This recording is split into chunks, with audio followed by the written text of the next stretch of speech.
பீதா சுதன் பரிசுத்தாவின் பெயராலே ஆமேன்.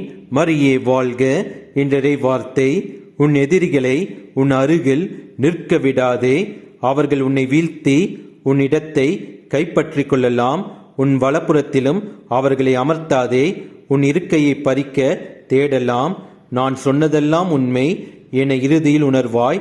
என் சொற்கள் உன்னை உறுத்திக் கொண்டே இருக்கும். Seat an enemy at your right hand, and the next thing you know, he will be trying to get your own place of honor. Put him next to you, and he will overthrow you.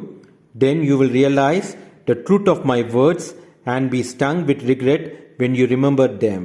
சீராக்கின் ஞானம் அதிகாரம் 12 வசனம் 12. நம் கடவுள் இயேசு கிறிஸ்து பகைவரை மன்னியுங்கள் என்று கூறுகின்றார். அவர்களை உங்கள் வாழ்வில் சேர்த்து கொண்டு வாழுங்கள் என்று கூறவில்லை.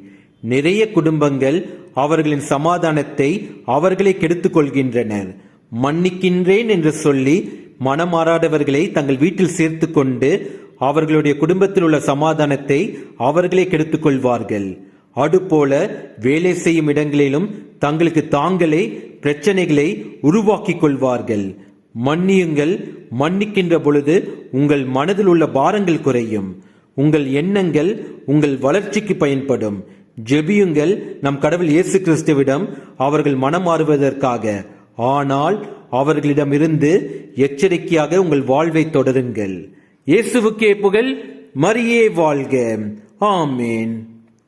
எங்கள் காவலாம் சூசை தந்தையின் மங்களங்கள் எங்கும் சொல்லி இங்கு பாடுவோம்.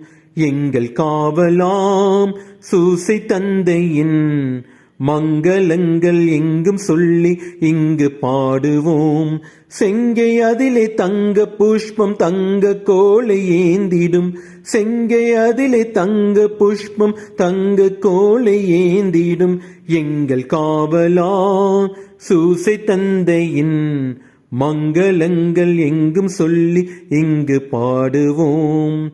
கன்னி தாயாரின் பக்தானி அல்லோ, கன்னி தாயாரின் பக்தானி அல்லோ, உன்னதமார் பேருமாட்சி உற்ற பாக்கியமே, உன்னதமார் பேருமாட்சி உற்ற பாக்கியமே. சென்னி மகுட முடி புனைந்த மன்ன கோற்ற மாதவா, சென்னி மகுட முடி புனைந்த மன்ன கோற்ற மாதவா, எங்கள் காவலாம் சூசை தந்தையின் மங்களங்கள் எங்கும் சொல்லி இங்கு பாடுவோம். மங்களங்கள் எங்கும் சொல்லி இங்கு பாடுவோம்.